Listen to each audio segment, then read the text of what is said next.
Muy buenas tardes, mi nombre es Oscar Santa Cruz Vergara, estudiante de licenciatura en Ciencias del Deporte de la Universidad Antonio José Camacho, cursando séptimo semestre. Vamos a hablar hoy de un documento súper importante y valioso de Paulo Freire, Cartas a quien pretende enseñar.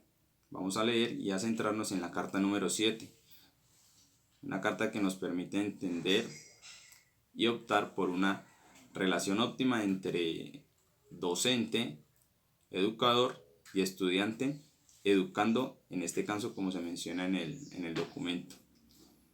Esta séptima carta, de hablarle al educando a hablarle a él y con él, de oír al educando a ser oído por él.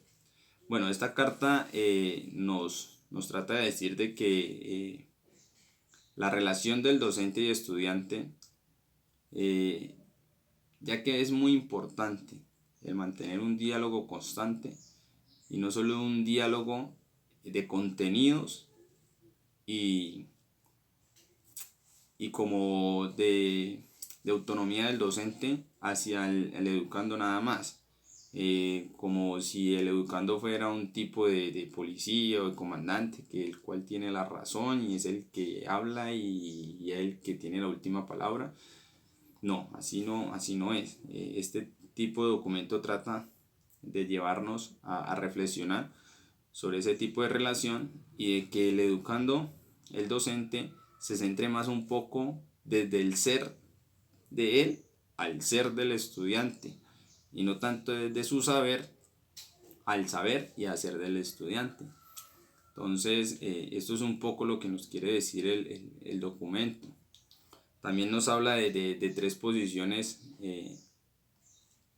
en el documento, que está la del maestro autoritario, es aquel que no escucha al estudiante y el que tiene la última palabra y el que tiene el poder del conocimiento y es el que decide qué pasa y qué no pasa en el salón de clase. El maestro espontaneísta es aquel que abandona al estudiante de su aprendizaje. El que no lo guía, el que no lo escucha ni le habla, es aquel que permite que el estudiante pues esté a su libre albedrío y nada de interés presta. El maestro democrático es aquel que nos permite ser analistas críticos, el que nos permite que llevemos un aprendizaje de manera kinestésica y es más un tutor, un guiador de aquellos contenidos hacia el aprendizaje del estudiante. También nos mencionaba algo sobre la licenciosidad. Es aquel docente que permite que el estudiante haga lo que quiera. Aquel que no le habla, no escucha, aquel que no está atento ni presto al conocimiento y al aprendizaje del estudiante. También nos mencionaba mucho el documento de temas políticos y nos hablaba pues en el contexto brasileño, pero lo podemos optar y adaptar mucho a nuestro contexto y más en estos tiempos, donde por no haber tenido una buena educación y una educación crítica, donde las personas tengan una posición y una postura coherente y crítica ante las cosas que pasan en nuestra sociedad. Hemos tenido un país que va en declive y no tenemos como esa posición autónoma de decir nosotros somos los que tomamos las decisiones. Siempre pensamos que el político es aquel que puede tomar las decisiones sí o sí por nosotros y no es así. El político es un servidor público y está ahí es por nosotros. Entonces los que tomamos las decisiones somos nosotros. Pero eso parte de nuestra educación. Si tenemos una educación que sea netamente llevada a la crítica y a la construcción de saberes, de personalidades que lleven una coherencia de una necesidad social. ¿Cómo así? De que seamos personas que influyamos y seamos partícipes de lo que pasa en nuestra sociedad. También podemos decir de que como educadores, y es una frase que decía, que terminaba el documento, como educadores somos políticos y hacemos políticas con la educación, tal cual lo que hemos venido hablando y lo que nos dice el documento.